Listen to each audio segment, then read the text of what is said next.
Donc l'entreprise Roucadil a démarré au siècle, 2 siècles avant, puisque c'était 1890.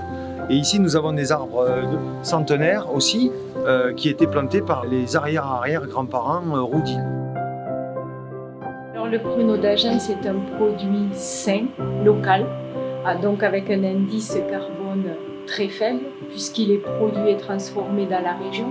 Il est sain parce qu'il n'y a rien d'ajouté, pas de conservateur, pas de sucre ajouté, donc il a un index glycémique bas. Là, nous sommes au cœur de la production, puisque d'un côté, vous avez le ramassage de la prune dans le verger, puis de l'autre, vous avez effectivement l'encléage des pruneaux mis sur les clayettes. Pourquoi la prune d'Ante? Voilà. Donc aujourd'hui, nous sommes maintenant début septembre, effectivement, les prunes sont bien mûres. On peut dire que le Brix, dont on parlait tout à l'heure, entre 26 et 28, peut-être 30. Donc moi je peux vous dire qu'une prune comme ça, à vue d'œil, elle est minimum à 29. Effectivement, peut-être qu'elle est à 30 même. C'est vrai que cette prune-là va donner un bon pruneau d'Agen. Voilà.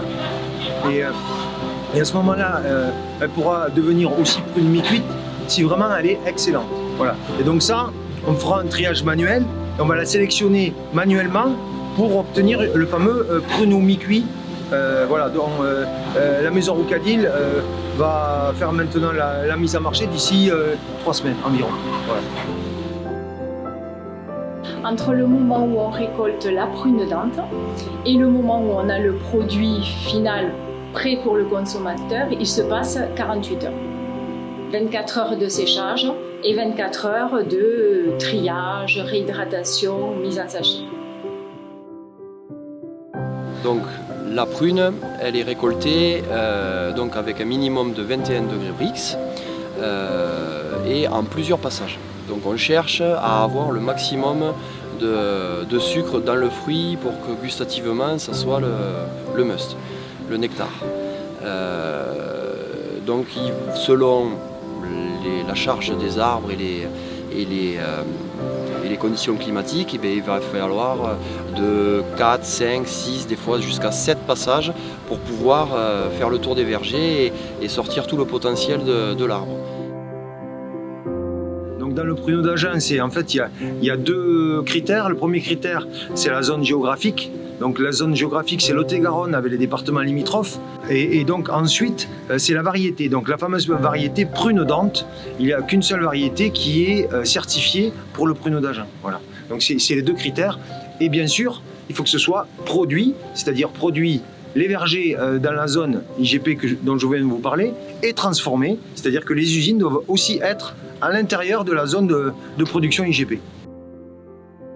Et ensuite, il y a aussi les dérivés du pruneau, c'est-à-dire que tout ce qui est chocolat, donc pruneau au chocolat, chocolat fin avec de la crème de pruneau et limonade au pruneau, apéritif au pruneau. Vous avez toute une série de produits à base de pruneau. La spécificité de la maison Roucadil, c'est le pruneau mi-cuit, donc le fameux pruneau mi-cuit qui est séché moins longtemps.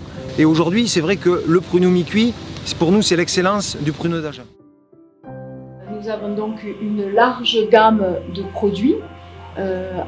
Avec pruneau enrobé de chocolat, perles fourrées crème de pruneau, mendiant avec des fruits toastés caramélisés, cœur fondant de crème de pruneau, des bâtonnets crème de pruneau avec du gruet de cacao. Voilà, nous essayons tous les jours de faire d'inventer de nouvelles recettes. C'est une production qui tend à être industrialisée. Maintenant, il y a un travail quand même artisanal de récolte, de triage, la cuisson, voilà. Et ensuite, au niveau de la transformation, il y a aussi des étapes qui sont faites à la main. Mais effectivement, on tend à industrialiser le produit en conservant les recettes de nos aïeux. Voilà. Donc c'est important pour nous de continuer à garder la tradition du travail bien fait. Voilà.